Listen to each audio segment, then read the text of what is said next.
Floyd Anderson was one of them. We had several other people in the country, even among the Jews, the Zionists particularly, who were against anything that was to be done if they couldn't have the whole of Palestine and everything handed to them on a silver plate so they wouldn't have to do anything. It couldn't be done. We had to take it in small doses. You can't move 5 or 6 million people out of a country and fill it up with 5 or 6 million more and expect both sets of them to be pleased. We had all sorts of objections to everything that was done. Something had to be done. We went ahead and done it and had it done, and now it's working out. Eventually, I think we'll have them all satisfied, but it's going to take a great deal of time yet to get the job done. Could you tell us that they were worried about war with the Arabs? All right. So that man that you just seen is President Harry S. Truman, right? And as you can see, Harry S. Truman, May 8th, 1884, December 26th, 1972, right? So he died in 1972, was the 33rd President of the United States, serving from 1945 to 1953, okay? So we know that whenever he did that interview, it was between 1945 to 1953. And you heard what he said, that these Jewish people wanted Palestine. And in order to get it, it's going to take some time, but they got to gradually move those people out a bit at a time, right? Now, when you hear 1945, there's something else that you should remember that comes up in 1945 that you hear all the time, right? We've talked about this before. So what is it? The Holocaust, okay? Now you see, we scroll down, and what does it say? Was the genocide of European Jews during World War II from 1941 to 1945. Right at the same point in time, Truman comes in, right? And what did Truman say? He talked about moving people out in order to move other people in, right? So now we begin to see what happened after World War II. This is when the Ashkenazi Jewish people start coming down into Palestine. And from that moment, they start taking over the land. All right, so with that being said, all praise to our Heavenly Father, the Most High Yah, name of our Lord and Savior. Some of y'all call him Jesus. Some of y'all call him Yahusha. Some of y'all call him Yahweh Shah. All right, so y'all see, right? What we are now witnessing is though them people continuing, you know what I'm saying, to further their agenda in which they're literally trying to take over Palestine. We're seeing modern day colonization. Remember, it's the same thing that happened when you had all these Europeans that came over and took over this land of America, you know what I'm saying, the United States of America, from the Native Americans, right? They gradually just push you and push you and push you and push you, and then they just come in and bring in resettlers. You see what I'm saying? And what does it talk about? God will enlarge the tents of Japheth, right?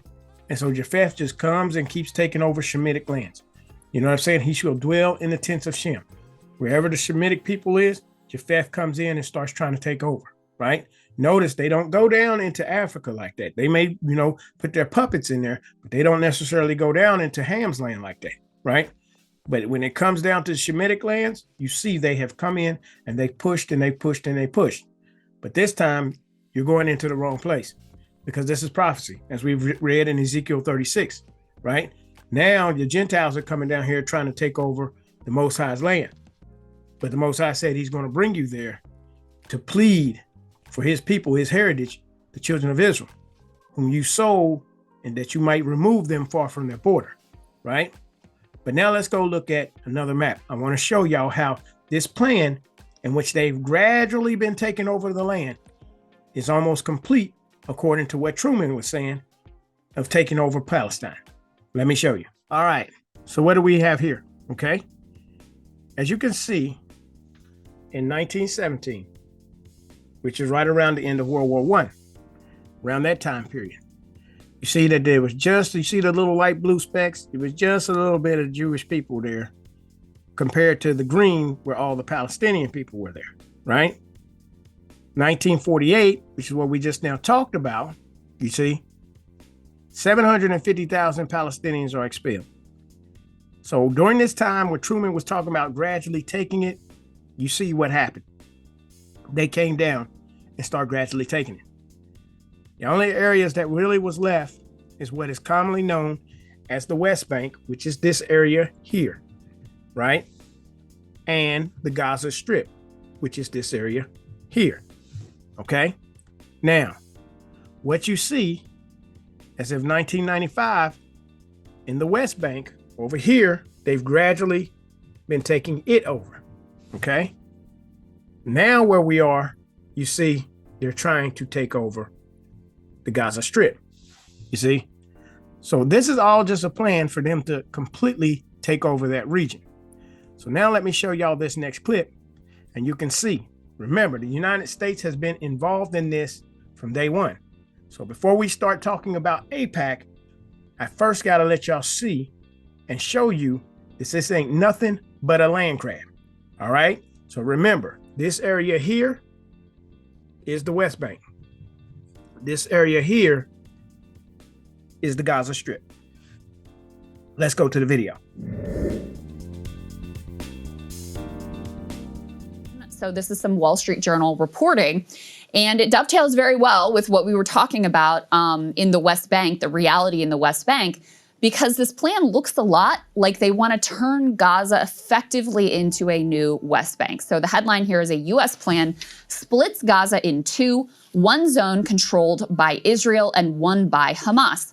Now, the reality on the ground right now, and they say Jared Kushner floats a plan to rebuild the Israeli-controlled half of the Palestinian enclave until Hamas can be disarmed. So right now, the reality on the ground is Israel is still occupying 53% of the Gaza Strip. And anytime anyone gets close to what they call the yellow line, which doesn't exist like in reality, in physical reality, just like on a map and in their heads, anytime any Palestinian gets close to that or wanders over it, they shoot and kill them. That is what we've seen in this quote unquote ceasefire.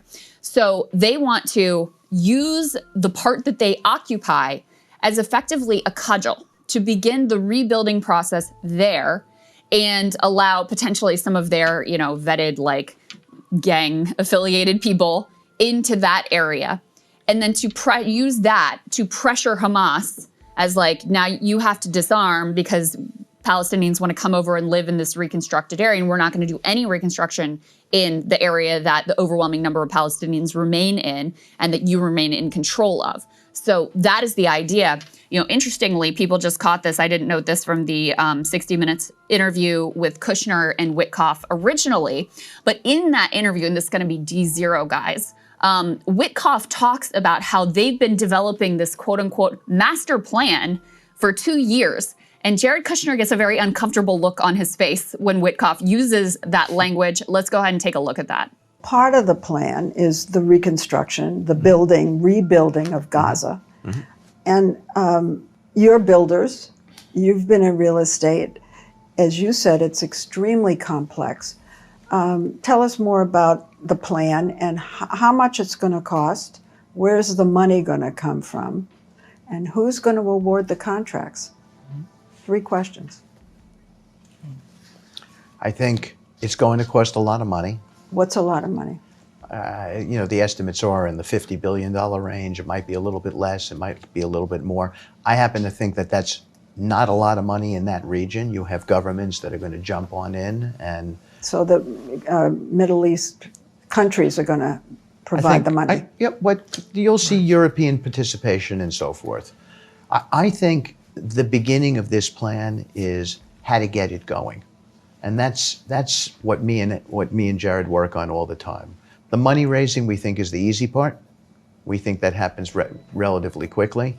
But it's the master plan, and we're working with a group of people who have been working on master plans for the last 2 years. So there are plans already. Yeah. We have plans already. We have a master plan already. And by the way, and Jared's been pushing this, and we're working together on it. And I think if the world saw the progress so far, they'd be pretty impressed. So Witkoff says they've been working on a master plan for 2 years now. Yeah. All right. So you heard what they said, and the lady said, about them working on it for 2 years. Well, we now know it ain't been for 2 years. They've been working on this ever since the Balfour Declaration that was in 1917 was signed. And they've been gradually encroaching, finding excuses and making excuses for them to go in and take more and more and more of that land, right? And you know what I mean? In order to take it, what did Truman say?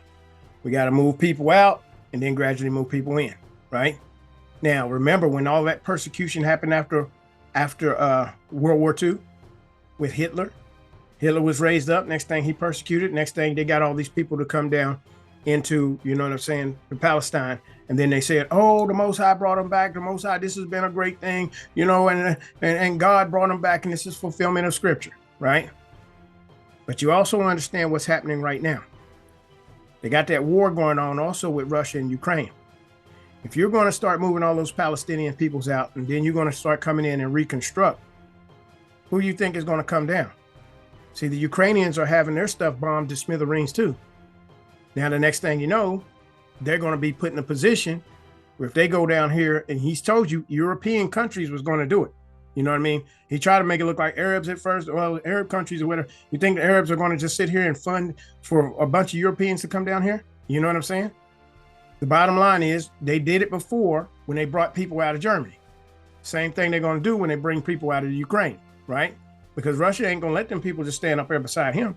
You know, Putin ain't going to let that happen. So the bottom line is now these people, they're going to have to push those people. That's why I think they picked that fight with Putin. Putin knew what they were up to.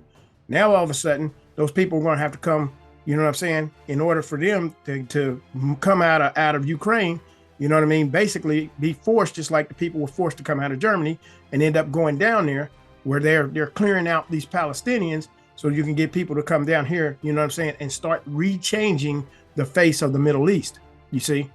So this is a plan of which they've been trying to do, of them encroaching and taking on land, right? So now, if you are doing that with the people in the United States of America, especially being Christians, they can't support, you know, you can't be no Christian supporting somebody coming in and throwing people out of their homes, killing people, shedding blood. See, they got away with that in the early 1900s, but now you got the internet and you got people just putting photo, videos, and all this type of stuff, independent reporters. So they're not able to go do this up underneath cover anymore, right? They ain't got just control of all media, but that's why they're trying to take control over the media, especially that's why they had to try to take over TikTok, right? Because you got all these young people that's on here talking and whatever. And now you see they got to get influencers and stuff in here. But remember, they can't go down there into that land under any excuse, except they tried to use the Bible narrative of saying these were the true children of Israel. So that's where we come in, where they stole our identity, because now they tried to use a Bible verse, you know what I mean, Bible prophecy, in order to, you know what I mean, justify them going down in here and taking over this land, you see. So now, if you're doing that, you don't need the Hebrew Israelites to come up. And you don't need, you know what I'm saying, these evangelical Christians to ever say these people ain't the true children of Israel.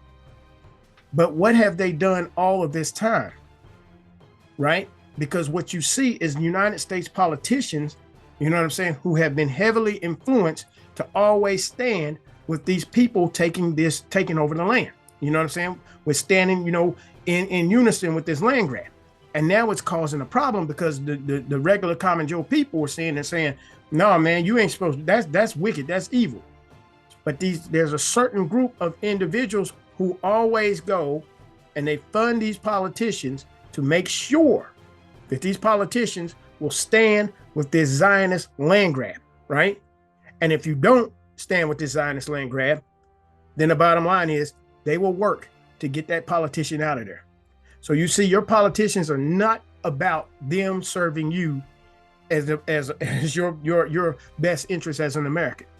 These politicians are hand selected based on them being willing to stand with the Zionist land grab of Palestine, right? That's what you need to understand. That's why we're yanking the cover off of all of this tonight, okay? So now let me go show y'all this next clip. And I'm going to start it with Jimmy Carter, right? Because he's going to tell you why these politicians do not stand with, you know what I'm saying, what is right, what is just, and what is true. Let's go look at the clip. Americans don't want to know, and many Israelis don't want to know what is going on inside Palestine. It's a terrible human rights persecution that is far transcends what any outsider would imagine. And there are powerful political forces in America that prevents any objective analysis of the problem in the Holy Land. I think it's accurate to say that not a single member of Congress with whom I'm familiar would possibly speak out and call for Israel to withdraw to their legal boundaries or to publicize the plight of the Palestinians. And that is added onto by the very effective work of the American-Israeli group called AIPAC. Right, so you see, he clearly tells you there's a reason why Americans don't really understand, right? Because there's a hidden hand that's been moving and taking control of the congressmen in the United States by making sure that they are going to stand with the Zionist state of Israel, right? And he tells you that this group is called AIPAC. So now, let me just show you what AIPAC says. We're going to go pull up AIPAC's, you know what I'm saying, video, and let them say who they are and let them explain who they are for themselves, right? Talk about AIPAC. Today, AIPAC. On Capitol Hill, AIPAC. AIPAC. AIPAC. AIPAC. You may have heard our name, but how much do you really know about AIPAC? AIPAC is an American organization that works to strengthen the U.S.-Israel relationship. This partnership advances America's interests and democratic values and helps keep Israel safe. Our 5 million members are U.S. citizens, Democrats and Republicans from every part of the country who urge our elected leaders to enact pro-Israel policies. This includes expanding America's defense partnership with Israel, supporting life-saving security assistance, confronting Iran and its terror proxies, and promoting peace and normalization. Being pro-Israel is good policy, and AIPAC members make sure it's good politics, too. We raise money to help elect pro-Israel candidates for Congress from both parties. And we take the political fight to our opponents, helping defeat anti-Israel candidates running for the House or Senate. AIPAC is leading the fight in Washington to secure the future of the U.S.-Israel relationship. The actions of pro-Israel Americans today will help determine the future of this bond and the fate of both countries.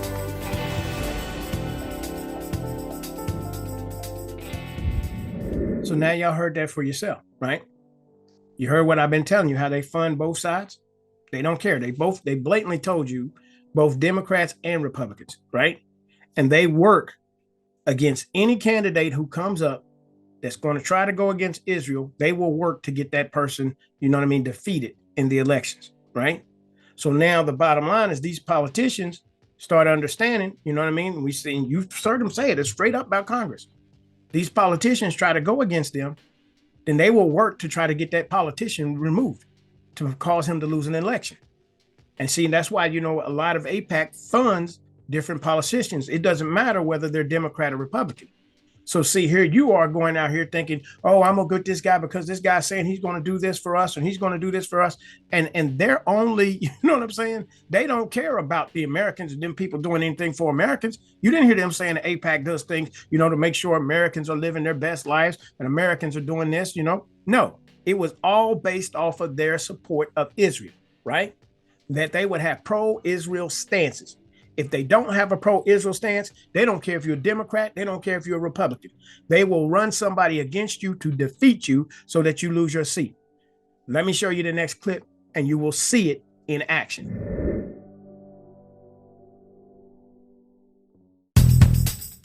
It's the infusion of foreign affairs that's taking the 2024 race into an entirely new phase.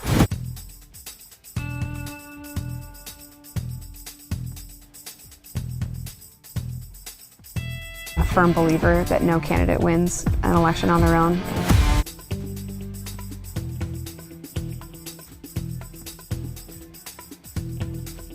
What I love about AIPAC is that they get behind people and they win.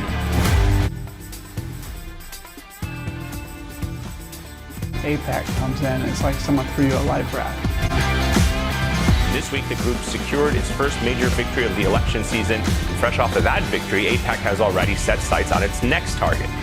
Well, you know what we got to say to AIPAC? Bring it on! The results are in. George Latimer defeats incumbent Jamal Bowman. Incumbent Republican Bob Good has been defeated by challenger State Senator John McGuire. Missouri Democratic Congresswoman Cori Bush, known for being part of the Squad, will no longer serve in Congress next year. To folks in the pro-Israel community, we have no choice but to stay engaged and stay in this fight. I just want to extend my sincere gratitude to this community for helping me get to Congress and assure everybody that you're going to have a long-term friend. So you see how they just put that right in your face, right? This was 2024. 361 candidates they supported, 98% of them won. Now, what does that tell you, right? And then they say, right there at the end, being pro-Israel is good politics and good policy, right? And it comes with some money attached, a little bit of kickback. Let me show you the next clip. God bless AIPAC. If this capital crumbled to the ground, the one thing that would remain is our commitment to our aid, our cooperation with Israel. As long as I have the opportunity to serve in Congress, I'm going to make sure that that aid continues in a strongly robust fashion, no conditions. For as long as I live, for as long as I have the privilege of serving in the Senate from New York, I will unflinchingly, unstintingly, and with all of my strength be Shomer Yisrael, a guardian of Israel. Ladies and gentlemen, I'm Yisrael Chai. All right, so you see, they don't care if you're Republican, they don't care if you're Democrat. That money will flow to you and your coffers as long as you're pro-Israel, right? And the bottom line is, they don't care if you're black, they don't care if you're white. You see what I'm saying? So now, how is Americans, you know what I mean, really be able to select their candidates if whoever y'all support or whoever y'all pour y'all's money into, they end up winning? You see, the elections are nothing but a sham. But yet they got people believing this. And you say, well, that's just Congress, Brother Tim. That's just Congress. No, it's presidents too. Let me show you the next clip. Campaign 2016 now, and most of the presidential candidates talk foreign policy as they address the largest pro-Israel political action group. Considered a must-stop for those seeking the White House, the candidates promised support for Israel. CBS 2's Dick Brennan has more. I didn't come here tonight to pander to you about Israel. That's what politicians do. But Donald Trump had all the conventions of a politician tonight, mostly sticking to the script, using a teleprompter, and definitely telling this crowd what it wanted to hear. When I become president, the days of treating Israel like a second-class citizen will end on day one. Trump addressed the influential pro-Israel group AIPAC and distanced himself from his previous comments that the U.S. be neutral in peace negotiations. We will send a clear signal that there is no daylight between America and our most reliable ally, the State of Israel. Candidates John Kasich and Ted Cruz also addressed the group. Cruz insisted he would never be neutral towards Israel, and he also criticized the way Trump referenced the Palestinians. And let me say at the outset, perhaps to the surprise of a previous speaker, Palestine has not existed since 1948. Democrat Hillary Clinton also took the opportunity to bash Trump. We need steady hands, not a president who says he's neutral on Monday, pro-Israel on Tuesday, and who knows what on Wednesday, because everything's negotiable. Well, my friends, Israel's security is non-negotiable. Both Cruz and Trump say they would move the U.S. Embassy to Jerusalem. The only presidential candidate not to address AIPAC is also the only Jewish candidate, Bernie Sanders, who chose instead to campaign out west. Dick Brennan, CBS 2 News. So you see, that was 2016. And what do you see? Same thing with the presidents. They got to come before, just like what we seen with Cory Booker. You got to come before this AIPAC, little committee and see whether or not you pro-Israel. What you going to say? How you going to help Israel, right? Cory Booker in there talking about, oh, well, we got to fly young black, leaders over there to whatever, to Israel. You know what I'm saying? So once they go over there, they come back. We already see who they are, right? You know what I'm saying? So the bottom line is the same thing with these presidents, all these presidential candidates. They got to stand before the AIPAC people. And the bottom line is they better pledge their support for Israel. You know what I'm saying? You ain't had one president, here it is. We're looking at a government shutdown. You see what I'm saying? They can't agree to give money, you know what I'm saying, and allocate money for the government to run, right? They can't agree to allocate money so that, the poorest of the land will be able to have, you know what I'm saying, their assistance, right? They can't agree on none of that. No, they'll let that go. But when it comes to Israel, needing money for defense and all this type of stuff, oh, they sign them bills real quick, whatever, and get all that stuff, that money sent over there. This is why so many Americans are tired of supporting Israel when Israel gets into these wars, right? Because the bottom line is like, listen, y'all can't even fund the government. Y'all can't even have support for the poorest of the poor in this land, but yet you can always drum up money to go over here and support other wars in which y'all basically trying to help Israel. You see what I'm saying? So now this is the problem that you have. So of course, you know what I mean? When you got secular people who don't even believe, you know what I'm saying, in God or in the Bible and caring nothing about, these people supposedly going back based off of biblical promise because they don't even believe. So that's what most of your Democrats are supposed to be.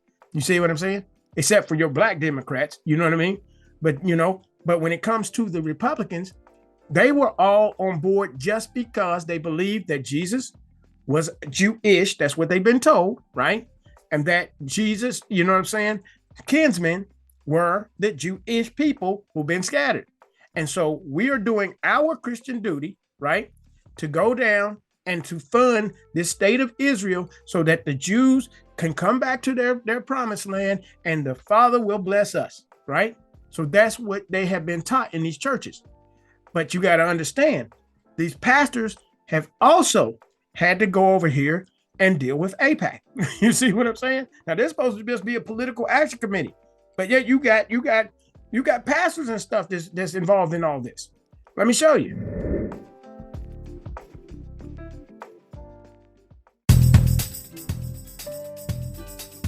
Israel is our most important ally in the Middle East and perhaps our most important ally in the world. I think it's so important for Christians to participate in AIPAC because it's not just a Jewish question, it's an American goal that we strengthen the U.S.-Israel relationship. I'm very thankful to AIPAC for having a program that includes Christians.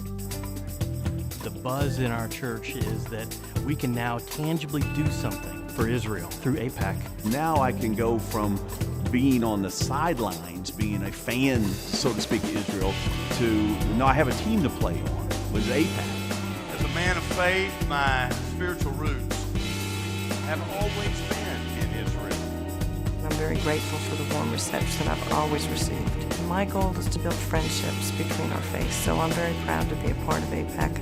I come to the AIPAC Policy Conference because we're so divided in so many different areas and different policies.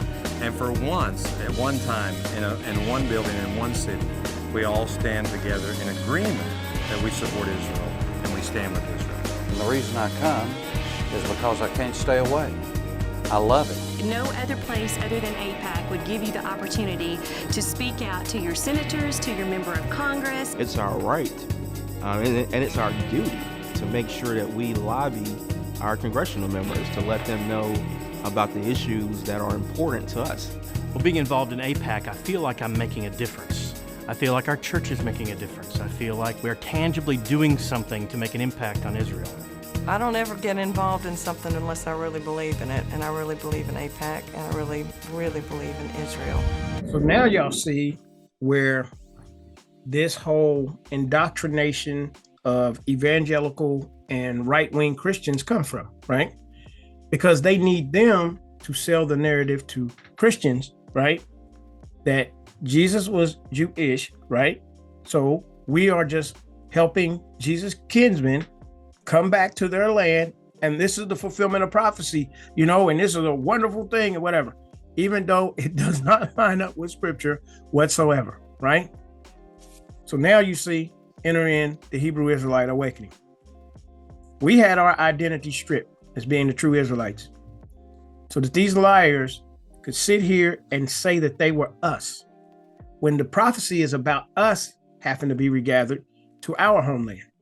But what they have done was steal our identity so they can go over there and try to steal the land that is promised to the true children of Israel, right? And now they're having problems. The only problem is people just think it's inhumane. But, a lot of people don't understand the Bible. A lot of people don't understand anything about prophecy. So at the same point in time, them doing this, they're burning the name of Israel. They're making people to look and say, you know what? I ain't about this religion stuff. I don't care nothing about this. How can you say you're a Christian and you support this or whatever? Because the people don't understand all of this stuff that's really going on, right? But see, by the Most High now waking up the Hebrew Israelites and saying, listen, them people ain't the people. Because see, a lot of people are going to lose faith, you know what I'm saying, in Christianity, because it's all based off of this lie in which they try to pawn off the children of Japheth as the true children of Israel, right? So that's where that's where the Bible and prophecy comes into all of this. But that's why the Bible tells everybody that there will be Jews who say they are Jews and are not, but are the synagogue of Satan, right? So now that they are being exposed for not even being the true children of Israel, and now that's why nobody is allowed. That's why these YouTube influencers that we've been on lately and discussing lately, you see, they always keep siding with these people over here in Israel. So we know they do this with congressmen. We know they go over here and do this with presidential candidates. We know they do that with the evangelical pastors. What makes us think that they have not been doing these same things with these YouTube influencers that was running around saying, I denounce the Hebrew Israelites. I denounce the Hebrew Israelites. Because remember, that Hebrew Israelite thing really starts taking off in 2017, right? That's when all of a sudden, in about 2018, 2019, you start seeing all these people debunking the Hebrew Israelites, all these little pastors and all these little, Alan Parrs and your Marcus Rogers and all these Philip Anthony Mitchells start springing up in 2018, and they start saying, the Hebrew Israelites, that's not true. That's not real. You know what I mean? All these pastors getting trips, now you got black congressmen that are black pastors that's going over there, being flown over there. And then they're coming back and what they say, Jesus wasn't a black Jew. He wasn't a Negro. He wasn't, and the Hebrew Israelites is telling a lie. Because our awakening threatened to undermine everything that they have been doing over the last 100 years, trying to go down there and take that land. Because if people understand, like I did in that one Hitler video, right?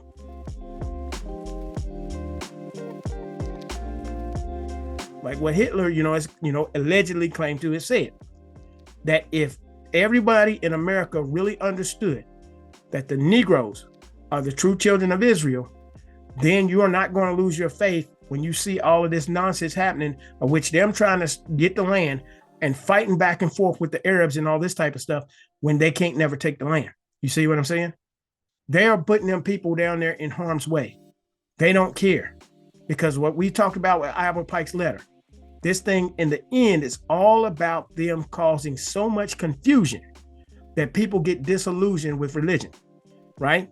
So this is why you have to understand all these things, so that, as they begin to collapse, the rest of the world, so they can bring in this new world order, that you don't have your faith shaken, that you understand that all these things are prophecy. The Gentiles are supposed to come down here, right? Because the Most High said he's going to gather these nations and then he's going to judge them, right?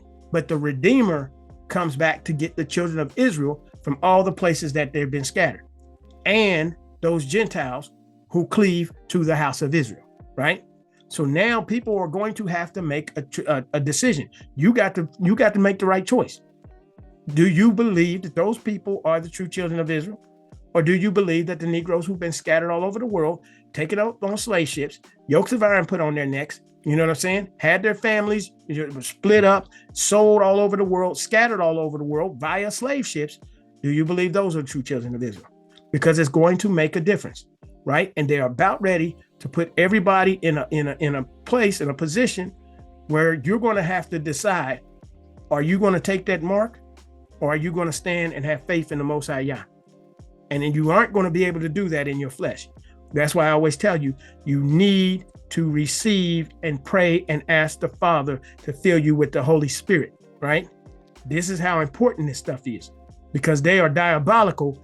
And now that people are turning on them, they're going to have to do something, something diabolical. You know what I'm saying? So anyway, let's go back to the clips and then we'll come back and discuss.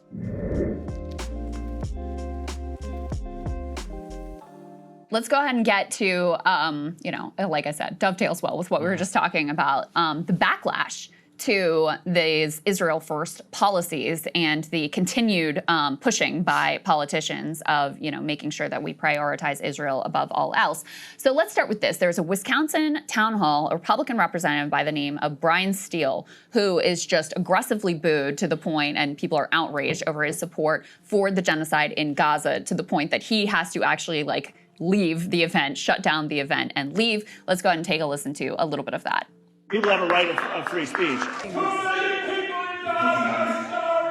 What do you have to say about that, Brian Steele? I have to say, shut up. 2 million people. Whoa.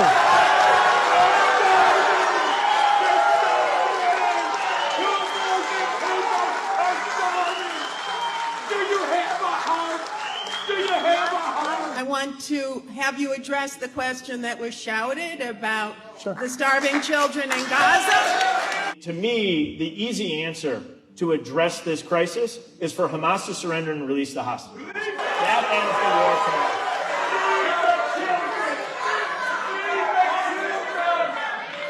tomorrow. Israel was unfairly, unjustly attacked.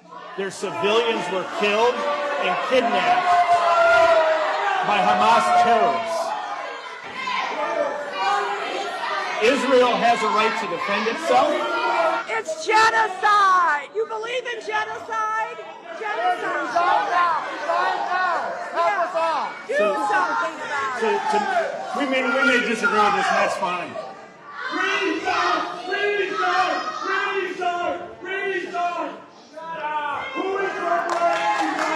Thank you, ladies and gentlemen, for coming tonight. So we're going to close it off here because there's no point in continuing. I appreciate everybody coming out tonight. Doesn't mean that everyone only agreed with me. I know there's a lot of people that agree with me. I thank you down here as well, and look forward to seeing everybody. Everybody have an absolutely wonderful night. Feed the kids!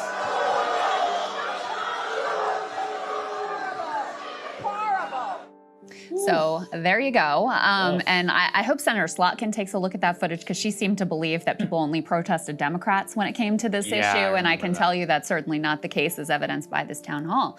But, I hope all politicians are paying attention to this. Not that I think they're going to, have a heart and have a soul and decide suddenly that they're going to do what's right. All right. So y'all see, now that's a Republican. You know what I'm saying? That's a Republican senator that got booed off the stage. That boy tucked his tail, got up.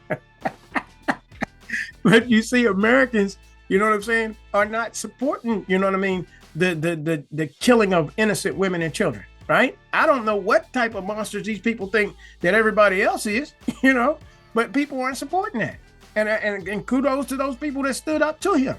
But now he had to tuck tail. He was just trying to give the same old talking points, but that stuff is not working anymore, right?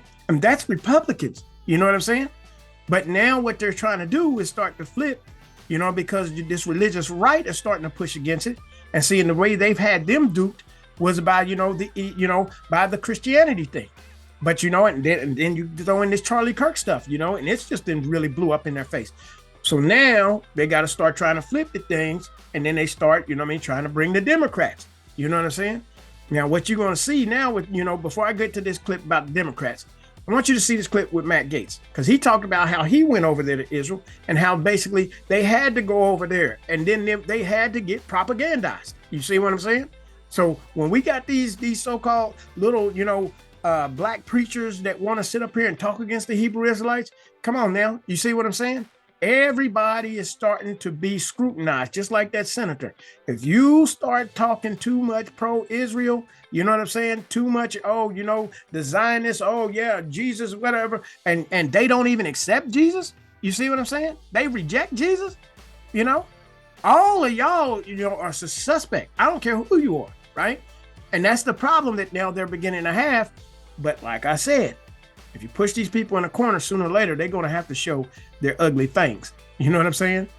But now I want y'all to see this next Matt Gaetz interview, because he's going to show you how, when them congressmen over there, they basically, are told, hey, you're going to stand with Israel, right? Check out the clip. I was like, wait a minute. We were promised America first. Why is every politician that I'm listening to constantly in Israel? The leadership pushes you. I'll tell you why. I went on that AIPAC trip. I went on subsequent trips. And there is an actual downward pressure from the leadership and even the committee chairs. Like if you're on the Foreign Affairs Committee, if you're on the Armed Services Committee, if you're on the Intelligence Committee, there's like an expectation that you go there in some sort of like, I don't know, congressional Hajj. And I remember being I'll never go back. I was at the King David Hotel, and I rolled back to my room unexpectedly when the rest of the group was still on some planned activity. And there was some dude in my room. I'm like, hey, man, what are you doing here? And he acted like he was associated with the hotel and taking an inventory, but had no clipboard. And so, yeah, there's a lot of reasons why they want members of Congress over there. And it is ideologically to steep them in this notion that the protection of Israel is of great import to people in America. But it's really not that important to voters, and that is becoming more clear on the right and left. So like we've talked about the actual policy. Let's just get into the raw politics. I maintain that the true legacy of Netanyahu is that during his control of Israel, he has successfully made this a politically divisive issue on the American right and left. And like when I was growing up, it was a pretty bipartisan thing to have people generally supportive of a friendly relationship between the United States and the only democracy in the region. And now on the left, it is a major issue in primaries. Do you think it will be on the right? And like, are we in the cycle where in 2028, maybe on the Republican stage, maybe on the Democrat stage, maybe both, like you're going to see definitively anti-Israel candidates running for president saying, nominate me to lead this party and I won't make us subservient to Israel. And nobody else on the stage will say that. Like, it has to happen, Matt. It has to happen. All right. So now, did y'all just catch what he said, right? What did he say? We're now entering into a point where an anti-Israel politician can run. Okay, so now let's understand this in childlike terms. Many of y'all know about Scooby-Doo, right? So you think about what the Synagogue of Satan has done. They ran around here professing themselves to be Jews and supporters of Jewish people and all this. Now they're getting Americans, whether it's Republicans or Democrats, to start saying, we're not supporting that which those people are over there doing, because we're not going to support the actions, even though y'all say this is Israel, we're not supporting the actions of devils, right? But they have tied the name Israel to the action of devils, right? So now when people now all of a sudden want to say, we ain't with them people, we're against them people, we're not standing for that. Now they bring in a politician. You see how I'm telling you, they always play both sides. Now they bring in a politician who says, yeah, I'm anti-Israel. I'm not for them. So now you can legitimately get a secular atheist as a candidate, you know what I'm saying, to run for president, right? Which is what they want in the first place. All they're doing is taking off the garments, because now they have made religious people look really, really bad. This is why they're now destroying the image of Israel, okay? But see, that's why, again, the Hebrew Israelite awakening is like, y'all ain't the real Jews. And we're snatching the cover off of their head, right? And saying, oh, you're the synagogue of Satan, right? So we're taking the costume off of them, and this is what's making them even more desperate, right? So this is what you have to understand these things. Now, again, remember, the Democrats are the ones who are supposed to be secular anyway, right? They're the ones that's pushing homosexuality, you know what I'm saying? All of this, religious belief, the religion people are supposed to be on the right with the Republicans, right? The conservatives, the liberals, you know what I'm saying? You can do whatever you want to do, however you want to do it, which is ultimately Satan, you know what I mean? And Satanism, because do as thou wilt shall be the rule of the whole law. That's what Satanists say, right? You can do whatever you want to do, right? So the bottom line is, when you get this type of mentality, you are anti-God anyway, because you don't want to submit your will to the will of the Father, because you want to do what you want to do. So now they start saying, okay, we've been funding the Democrats over here and the Republicans, but now the Republicans are taking the heat, you know what I'm saying, for being religious zealots. So now we can bring in a person who is non-religious in the first place, which is what they want to do in the first place, okay? So now this is what we're beginning to see, and now you're beginning to see these so-called Democrats beginning to try to jump off ship, with AIPAC, okay? Let me let y'all see this next clip from the Young Turks. Yesterday, Democratic Representative Seth Moulton announced that not only would he not be taking any money from AIPAC anymore, but he would be returning all of the money that he has received from AIPAC. He wrote, "I'm cautiously optimistic that a recent breakthrough in Gaza will move us closer to ending the horrific violence in the region. A political resolution that allows Israelis and Palestinians to live side by side in peace is exactly the kind of framework I've been calling for from the beginning. I support Israel's right to exist, but I've also never been afraid to disagree openly with AIPAC when I believe they're wrong. In recent years, AIPAC has aligned itself too closely with Prime Minister Netanyahu's government. I'm a friend of Israel, but not of its current government, and AIPAC's mission today is to back that government. I don't support that direction. That's why I've decided to return the donations I've received and will not be accepting their support." Now, the timing of Moulton's announcement is interesting for two reasons. One, Moulton just announced he will be challenging Democratic Senator Ed Markey for his seat in next year's election. And two, Trek AIPAC posted the following in response to Moulton's Senate announcement. As you can see here, he's taken over $119,000 from the pro-Israel lobby. Now, in response to Moulton's post, the official AIPAC X account wrote, "Representative Seth Moulton is abandoning his friends to grab a headline, capitulating to the extremes rather than standing on conviction. His statement comes after years of him repeatedly asking for our endorsement and is a clear message to AIPAC members in Massachusetts and millions of pro-Israel Democrats nationwide that he rejects their support and will not stand with them. AIPAC and our 5 million members are U.S. citizens who support a strong U.S.-Israel alliance. Our mission is to promote policies that strengthen this critical partnership that advances America's interests and democratic values. This strategic relationship is bigger than any government at any particular time in either country." Cenk, are you surprised by this? Moulton is a blue dog. I'm not surprised. I'm shocked. When I saw the news come out, I was like, no, Seth Moulton? So when AIPAC says he has repeatedly asked for our endorsement, that is true. So Seth Moulton is a corporate establishment Democrat, is one of the most conservative Democrats. And so that's why this news is so important. That's why AIPAC's in a panic. Because if this guy's saying, not only am I not going to take AIPAC money anymore, I'm returning their money. Their money is toxic. I don't want it. Here, take it back. Wow, that's a sea change in American politics.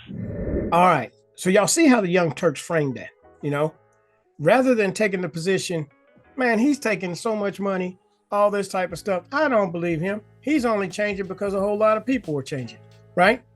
We don't trust him. Don't be more trust him. He's been in bed with AIPAC. He's going to stay in bed with AIPAC. He's just trying to distance himself so he can win the election, and then he'll go right back to doing what he's going to do. But that's not the way they framed it. Wow, he's really had a change of heart. And if he does it, then there's going to be a lot of other people who do it too, right? Come on, man. Cut the crap. You see what I'm saying? He's not to be trusted. You've been in bed with him. You done got money. They said that you've been lobbying them. You was the one that wanted them to help you. Now, all of a sudden, you see the tables turn a little bit, and then you're going to jump ship? No, you're not really jumping ship, because we see, from the whole Charlie Kirk situation now, if you try to turn ship on some of these people, you might not be able to, get back up the next morning, right? This is how serious this is. So you think a politician, we seen what Matt Gaetz said, they had people going up there in his room when he went in there. You see? And if they do that to a congressman, what do you think they'll do to a congressman that tries to turn on him, that tries to flip on him, right? And he ain't no great professor of Christ. You know what I'm saying? So the bottom line is, you see, but they may be saying, okay, we want you to play this role now.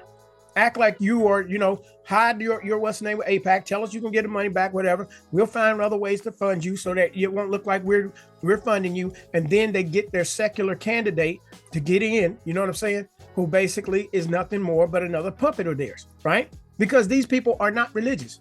Now, I done showed y'all all of these clips about AIPAC, even when it came to pastors, preachers, and everything else. How many times did you hear the name of Jesus ever mentioned throughout the whole broadcast, except coming from me? You see? That goes to show you this was all political games and all political theater, right? But let's go back to Chink, because you're going to see how these young Turks, now remember, these people ain't religious. You know what I'm saying? They not, true professors and followers of Christ, right? We don't know if they even believe in God, but yet they got opinions about everything. But let's go back and let's listen to some more of them. And so, look, right now, if you go online, my God, the Israelis have bought every bot farm, every troll. They've got an army out there. They all do the same talking points. Oh, it's really Qatar and China buying up everyone. You shouldn't hate Israel. You should hate Muslims. Oh, Tucker Carlson and all these, but every one of them. Oh, you know what? This war's over already. Why are you guys still paying attention to it? Oh, you're boring. Oh, let's move on. Let's move on, right? It's like, and if you guys didn't see, they did a deal with one of the biggest PR firms in Washington, D.C., and then that firm had to roll it back, and because they had said that they were going to buy bots for Israel, then they're like, oh, no, we didn't mean it. No, you're caught, brothers and sisters, you're caught. And if you lost Seth Moulton, you're in a world of trouble. Now, so why did Seth Moulton do it? It's not complicated. You know what politicians do first? They do a poll. If you hear a politician saying, I don't care about polls, liar. It's never true. They're obsessed with polls, okay? So, first of all, there's a giant national poll even before you get to Massachusetts. So what percentage of Democratic voters oppose Israel's actions in Gaza? Has it got to 51%? Oh, well, then that's a majority. You're going to have to go with a majority of your voters, right? Oh, wow, well, it's like 59%. That's a massive majority of your voters. You're really going to have to go in that direction. 92% of Democratic voters oppose Israel's actions in Gaza. By the way, 92% of Democrats, that's a rough number, okay, in Congress, support Israel's actions and fund Israel's actions. So, coincidentally, 90% of Congress has gotten campaign donations from the Israeli lobby. So did y'all hear that? Right? 92% of Democrats don't support what's going on over there in Palestine. But 92% of Democrats in Congress support what's going on over there in Palestine. So how are these people representing their constituents? They're not, you see? So this is what we're talking about. And even the same thing even with the Republicans. You see, the people in Wisconsin, their senator, that's not what we're not supporting that. Oh, okay, well, I got to go. You know what I'm saying? Right? So now let's go here. I want to show y'all this. You know what I mean? Let's go to scripture. All right, Jeremiah chapter 17, verses 1 through 11, and it reads, the sin of Judah is written with a pen of iron and with the point of a diamond. It is graven upon the table of their heart and upon the horns of your altars. Whilst their children remember their altars and their groves by the green trees upon the high hills. O my mountain in the fields, I will give thy substance and all thy treasures to the spoil, and thy high places for sin throughout all thy borders, right? And thou even thyself shalt discontinue from thine heritage that I gave thee, and I will cause thee to serve thine enemies in the land which thou knowest not. So he told him, you're going to get kicked out of here, right? And I'm going to give you over and put you in a whole nother land. For you have kindled a fire in my anger, which shall burn forever. Thus saith the Lord. And this is what we have to understand as Israelites, especially when it comes to these politicians. Thus saith the Lord, cursed be the man that trusteth in man, and maketh flesh his arm, and whose heart departed from the Lord. See, we don't get to go trusting in politicians and all these people like they can change our situation. They can't. Only the Father can change our situation because it's a covenant issue. That's why we needed to know these things, right? Verse 6, for he shall be like the heath in the desert, and shall not see when good cometh, but shall inhabit the parched places in the wilderness, in a salt land and not inhabited, right?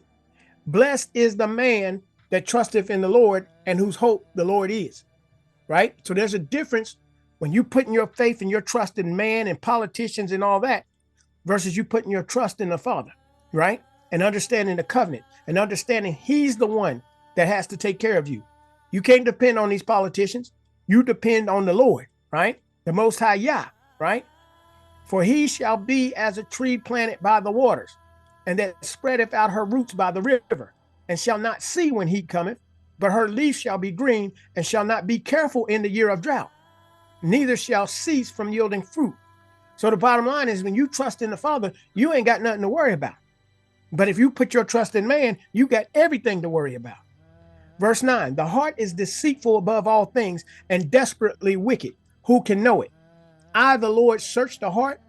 I try the reins, even to give every man according to his ways and according to the fruit of his doings. As the partridge sitteth on eggs and hatcheth them not, so he that getteth riches and not by right. So you see a lot of these politicians that got riches and not by right.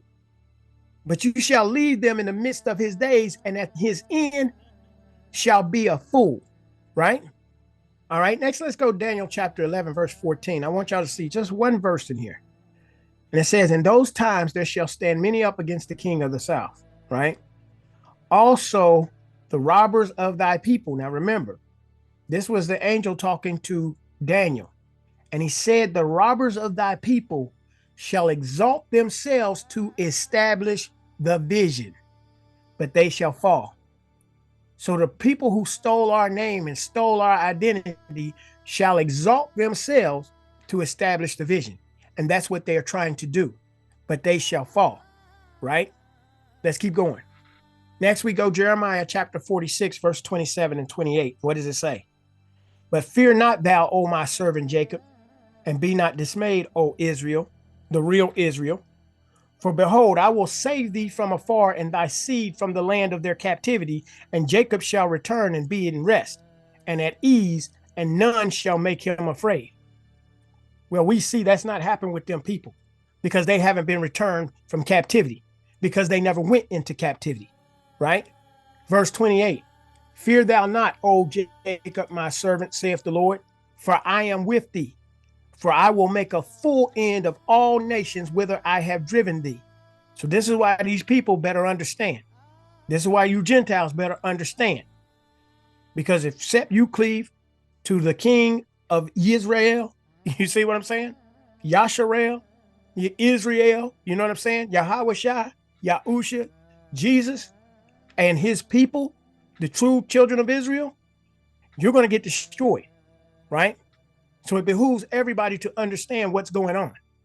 All right, because this is what he says again, 28. Fear thou not, O Jacob, my servant, saith the Lord, for I am with thee, for I will make a full end of all nations, whither I have driven thee, but I will not make a full end of thee, but correct thee in measure. Yet will I not leave thee wholly unpunished. And this is why we've been punished up until this day. Let's go finish this last clip with the Young Turks, and then we'll get out of here. And that same 90% votes with Israel every single time. Before, they never got caught because mainstream media is evil, and mainstream media would cover up their crimes. And they never tell you about the money. They never tell you that they work for foreign governments and corporations. And in fact, they smear anyone who does tell you. They're like, oh, that's anti-Semitic. Is it true? Yeah, it's totally true. But shut up. Shut up. You're never allowed to say, wait, I thought you guys were reporters and your job was to follow the money and tell us what actually happened. No, our job is to cover up what happened. That's why they're also flabby. You saw Cory Booker and so many other Democrats asked about AIPAC. It's the most obvious question these days. And they're like, what? AIPAC? Are you allowed to ask real questions? Where's mainstream media? Where's mainstream media? So, but now none of that matters because the internet has swarmed and everybody knows. And the polls are already in. And Massachusetts is one of the more liberal states, as we all know. So if you're going to run against Ed Markey, and Ed Markey is a solid progressive, if you want to win in a primary, you don't have a choice. What are you going to do? Go against 92% in Massachusetts, maybe 95% of your own voters and try to win an election? That's not going to happen. All right, so you see, right? Here they are continuing talking about, oh, well, mainstream media, you know what I mean, was so evil, but we, you know what I mean, the alternative media, we come in, man, y'all are just as infiltrated as they are. You know what I'm saying? And a lot of this stuff now, they're allowing people to say about AIPAC because it's tearing down the name of Israel, right? But this is the way you have to understand now, and it's critically important for you to understand to not be against the true children of Israel. But that's why you need to understand just who are the true children of Israel so that you would be ready to accept the king of Israel, right? And not be caught up, you know what I'm saying, when you see these liars, these Jews who say they are Jews and are not, but are the synagogue of Satan, as they try to turn the rest of the world against Israel, against Christianity, against Islam and everything else, so that everybody can go into Luciferianism, right? So now you can see, just like what Matt Gaetz was saying, they could really run a straight, you know what I mean, atheist, you know, politician now, because people, you know, are turning against Israel. And people will start falling away from the faith of Christianity, especially if these politicians continue doing the crap that they're doing, right? But you have to understand, this is the synagogue of Satan that's pushing these people. That Israel state over there ain't got nothing to do with the real children of Israel coming back and fulfilling Bible prophecy, okay? So that's what's so important about all of this. But once again, I thank all y'all for y'all's time, you know what I'm saying? Hopefully this will help a lot of you to understand, you know what I mean? So that you don't put your faith in man. You put your faith in the Most High Yah and in his only begotten Son, our Lord and Savior. Some of y'all call him Jesus. Some of y'all call him Yahusha. Some of y'all call him Yahweh Shai. Y'all have a blessed and wonderful day. Thanks for watching. Shalom.